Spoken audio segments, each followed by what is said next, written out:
everybody! Today is going to actually be my first Bible story with a get ready with me. Today I have a Christmas party to go to. I painted my nails for it. We are going to do a blue and white, like a snowflake theme going on. And while I get ready, I'm going to be telling you about Mary Magdalene. Now, Mary Magdalene is not to be confused with Mary, Jesus's mother, but they were both at his crucifixion. Mary was a devoted follower of Jesus, and she's most known for having 7 demons that were casted out of her. Imagine just being like a walking graveyard like that. So this girl was just going through it.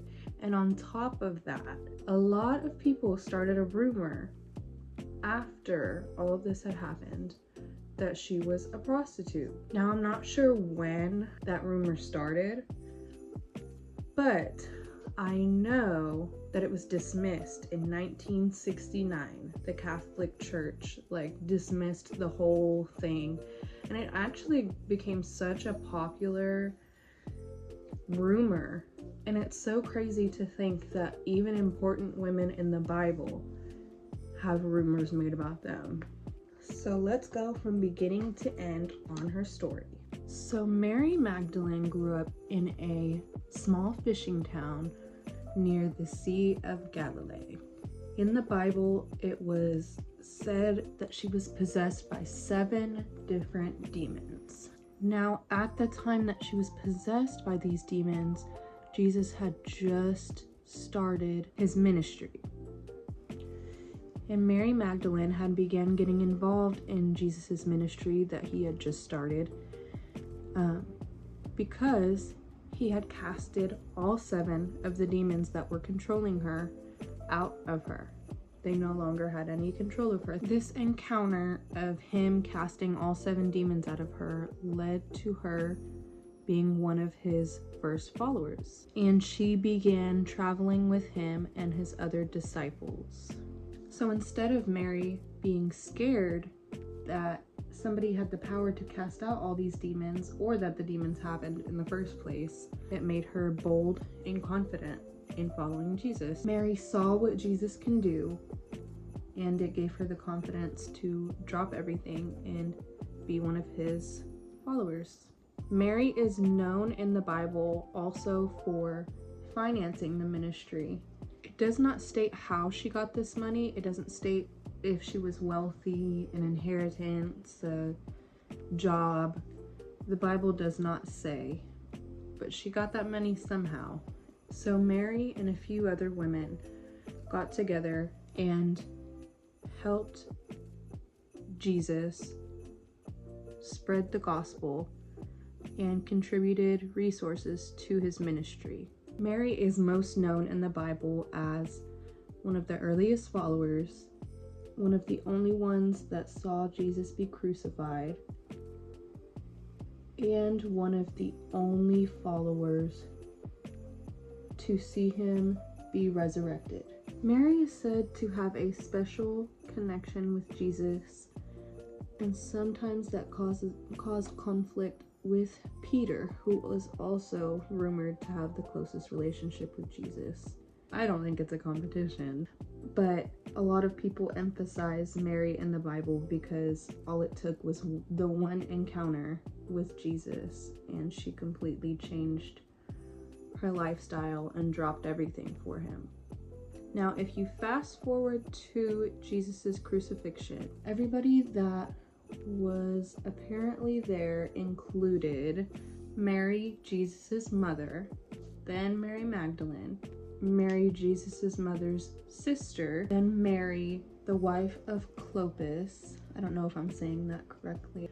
And then other sources named someone named Salome. I don't know if I'm saying that correctly either. Salome is another follower of Jesus that appears briefly in certain gospels. He was then buried by a man named Joseph. So Mary witnessed him be put in his tomb. And she also was the first person to see his tomb empty. So Mary Magdalene and Jesus's mother Mary, both Marys, went to go visit his tomb. And it is said that an earthquake occurred. And as this earthquake was occurring, it is said to have scared the Romans into thinking that they did the wrong thing, because they did. And as this earthquake is occurring and they're visiting Jesus's tomb, an angel descends on them and meets them at the ground and moves the stone to the tomb. Now, after the angel moved the tomb for them, the angel said to them that Jesus had risen from the dead, that he had overcame death. Jesus then stepped out of his tomb and told them to tell the other disciples that he has been resurrected. So after she had seen Jesus be resurrected and she saw that he had came back from the dead, she saw it with her own eyes, she then cried out to him, "Teacher." After she had cried out, "Teacher," Jesus said something along the lines of, "Do not yet cling to me, for I have not reached my Father." So this was Jesus informing Mary Magdalene of where he was going. He was telling her, "I have not yet ascended to my Father." Some people believe that she saw the tomb be opened, and some people believe the tomb was already opened and she saw him there. And then some believe that the tomb was opened and then he came out. So it's not actually stated in any sources whether she saw him ascend or whether she let him be and immediately went to fulfill his request. But it is known that after he gave her these instructions, that she became a preacher and traveled and continued spreading the gospel. There are different stories about what she went on to do, but the one thing that is known is that she listened to Jesus' request and continued to spread his word. Some people say that she went to France, and some people say that she went to Turkey to go live with Jesus's mother Mary. Mary continued spreading the gospel, and one of the most important messages that she preached was to not worship idols. One of the key things that I've always taken away from Mary Magdalene is the ability to transform. The reason why that's such an important part of Mary's story to me is because, I mean, look at her. She started as a woman that was possessed by 7 demons. And at the end of her story, she was a preacher. So quite the opposite, quite a 180. That girl was possessed by 7 different demons, was a walking graveyard, and probably had lost all hope. And boom, one encounter with Jesus, and she had enough faith to drop her entire life and follow him. It's quite inspiring. I think a lot of times we have a bad habit of not keeping our faith and maybe even questioning God and wondering, where are you possibly going with this? Like, how can this be part of my story? And I think anytime we question that, we need to look at Mary's story. And to put it even more into perspective, if Jesus can cast 7 demons out of Mary, what do you think he can do with us, with you? We've all had our moments where we're just like hopeless and have given up, and like I said, wondering how it can be part of our story. And I'm sure Mary wondered the same exact thing and had given up all hope. One of the things that brought it to my mind to tell the story about Mary is her parts on The Chosen. If you don't know what that is, it's a show that I've been watching, and it's about Jesus, and it starts right whenever he starts his ministry. She is on the very first episode, so that just showed her importance. And in The Chosen, they actually had a preacher come out and try to pull the demons out of her and get the demons out of her. And he literally turned the other way, was scared, and ran away.